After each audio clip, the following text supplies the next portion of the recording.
ये धड़ी छटांग तो अब चला गया मन, वो तो अब चलो किलोग्राम आ गया, लेकिन सोना अभी भी बहुत कम बाट में तोलता है, तोले में।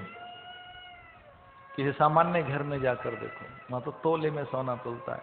हीरा तो और भी कैरेट में। लाइफ को किस में तोलोगे? चेतना को। जिस दिन भी कोई डिफरेंस आया आप में, उसी समय जिसे डिफरेंस आएगा बस अज्ञानता खड़ी है। कोई डिफरेंस न रहे, भिन्नता न रहे, भेद न रहे। इस कथा का एक फल और है कि अभेदोपासना सिद्ध करती है, आपके और ईश्वर के भेद को छीनती है। नो डिफरेंस, फिर कोई डिफरेंस ही नहीं रहता।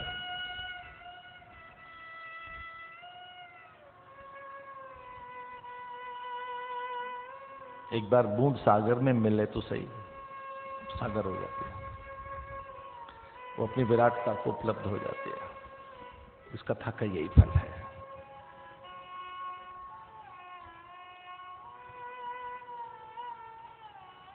ऋषभदेव के 100 पुत्रों को ज्ञान देकर ऋषभदेव जंगल में चले गए। ध्यान रखना, आपको फॉलो कर रहे हैं कुछ लोग, ढंग से जियो। कुछ लोग आपको सच में ही फॉलो कर रहे हैं, कुछ लोग हैं जो आपको देख रहे हैं, आपकी संतान है, आपके पड़ोसी, आपके अनुज। थोड़ा सही जियो, ठीक सोचो, ठीक ढंग से कपड़े पहनो, आदर्श बनिए,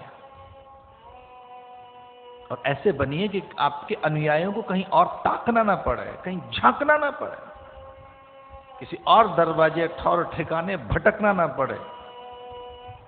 इतने पूर्ण, समर्थ, इतने स्वाभाविक, इतने नैसर्गिक, इतने दिव्य बनकर अपने अनुयायियों के सामने खड़े हों। फॉलो कर रही है आपकी बेटी आपको, ढंग से देखिए, बहुत छोटी है तब से फॉलो कर रही है आपको।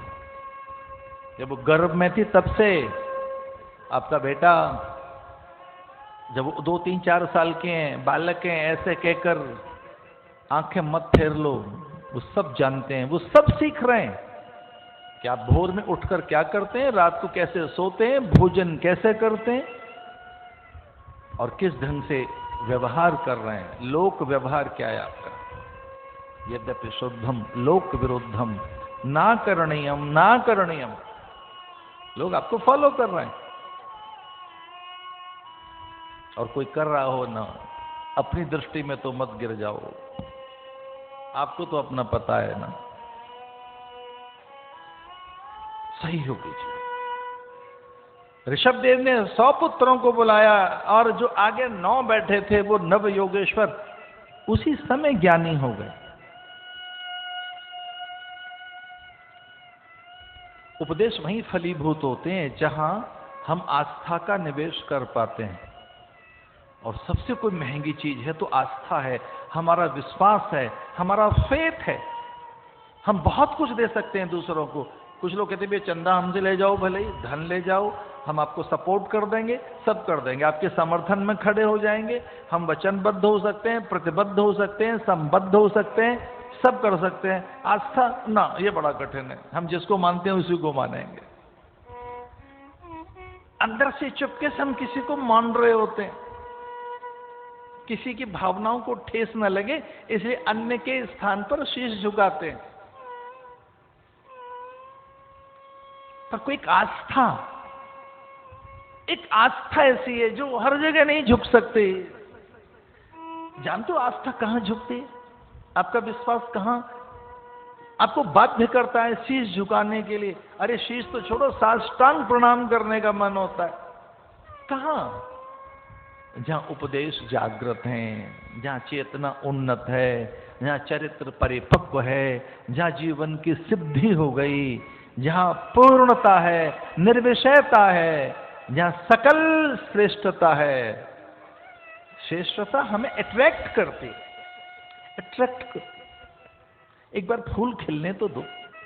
किस तरह से भाग लेते हैं वहां पे जीव कीट, भृंग, और किस तरह से भ्रमर, मधुमक्खी।